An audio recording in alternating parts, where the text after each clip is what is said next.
We are here in China! This ain't the same! What started as a chaotic live stream with iShowSpeed in Changsha, China, turned into a viral takedown of a bully restaurant, a total internet meltdown, and an 8-day redemption arc that launched a humble food vendor named Uncle Goose into superstardom. This is the story of betrayal, backlash, and a $200,000 comeback that no one saw coming. Let's break down what really happened after the live stream ended, and why Uncle Goose just became China's most beloved man on the internet. It all began with a live stream, a wildly popular iShowSpeed broadcast in Changsha. But instead of a lighthearted tour, things got ugly. A man nicknamed Green Goblin, linked to a local restaurant, was caught on stream confronting and threatening Uncle Goose live. He wore the restaurant's badge. He stood inside their building. And then he tried to bully Uncle Goose off the stream. The internet didn't take that lightly. The restaurant's Yelp page exploded with activity. At 2 a.m., over 52,000 people were watching their review section live. Netizens began leaving 0.5-star reviews, but quickly realized those would get removed. So they got smart, switching to 2-star reviews to make it stick without being flagged. One fake account even posed as the shopkeeper, taunting viewers. "Don't you dare come here, you broke losers." That made things worse. The restaurant's statement? No comment on co-founder Mr. V's personal conduct. Seriously? He was on company property with your badge. That's not personal. That's your brand. The man behind the bullying, the so-called goblin, disappeared completely. No apology, no statement. Ghosted. But the internet did not forget. Someone unearthed a post of him urinating on a police vehicle. His social accounts, once followed by hundreds of thousands, vanished overnight, but not before over 500,000 people were watching him vanish live. Chinese netizens served swift justice. No arrests were made, but his business's reputation was burned to the ground. The restaurant itself, built like a 1980s theme park. Cool in concept, but no one wants to pay theme park prices for basic food, especially in today's economy. It was supposed to be a PR moment. It became a PR nightmare. While chaos unfolded, iShowSpeed stayed loyal. Privately, he told Uncle Goose, "If we get separated or pushed away in the crowd, show security our chat log to prove you're with me. Or just call me." And this wasn't just a line. iShowSpeed meant it. Meanwhile, the Green Goblin, he leaked private DMS between him and iShowSpeed, even after Uncle Goose begged him not to. That's the contrast. Some fans started wondering, was Uncle Goose's appearance on stream actually pre-planned by iShowSpeed? It's unlikely. But what's true is that iShowSpeed always builds backup plans into his day. If a stream flops, he has options. New locations, new people, new chaos. But once Uncle Goose jumped into that minivan, boom, it clicked.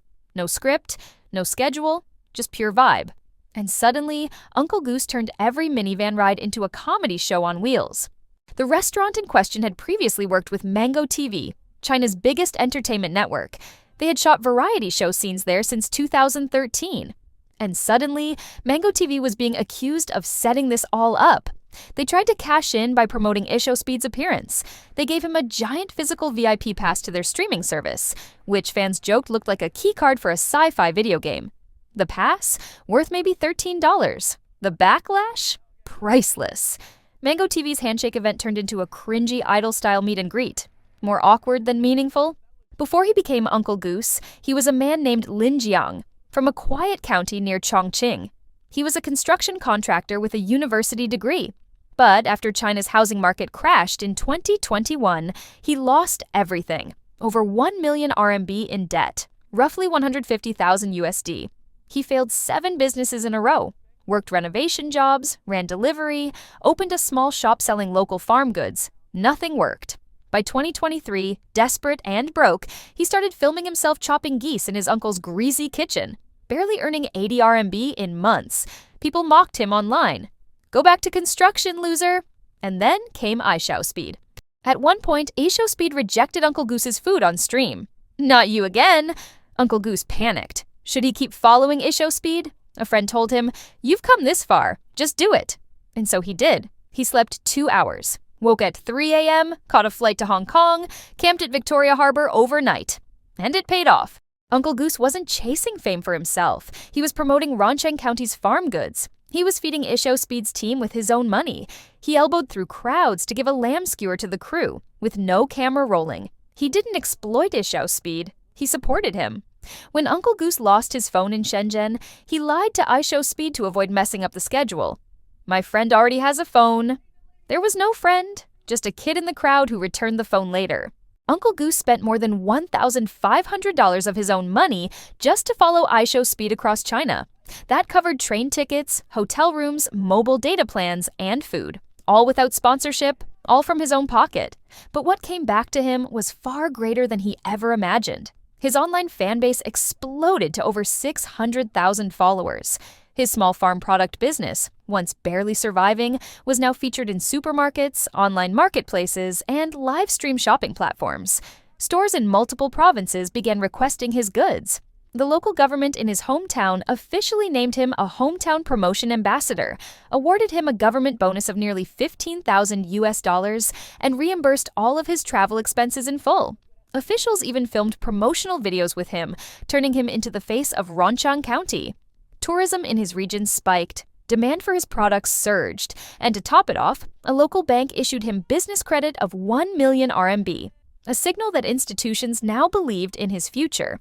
He used that opportunity to clear long-standing mortgage debts, upgrade his filming and delivery equipment, and even begin building a team.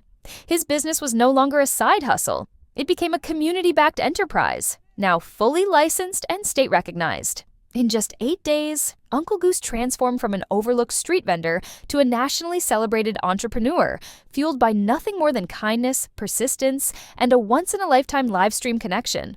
What makes Uncle Goose different? When he had nothing, he gave to others. He volunteered during wildfires. He donated blood. He helped Alzheimer's patients, saved a drowning child, and never asked for recognition. He didn't beg iShowSpeed for help. He helped iShowSpeed. That's what fans connected with. Uncle Goose now faces a new crossroads. He could become a corporate food titan, or stay the humble ambassador of his hometown. Some fans want to see him in America, touring BBQ spots in Texas, teaming up with iShowSpeed again, and maybe even selling Roncheng Goose products in US markets. Unlikely? Maybe, but not impossible. He already has a Mongolia visa. He just couldn't bring meat. iShowSpeed reportedly told him, "Stay home. We'll reunite in America." In a sea of fake charity stunts and social media clout chasing, Uncle Goose stood out by doing one thing: being real. He turned a bullying scandal into a movement. He took debt, desperation, and internet chaos and turned it into a second chance, not just for himself, but for his entire town. From live stream crash to $200,000 redemption, this was the comeback story no one expected, but everyone needed. This is Behind the Light Stick. Subscribe for more viral stories that matter and the human moments behind the headlines, because sometimes it's not the loudest live streamer, it's the quiet uncle in the back who ends up stealing the show.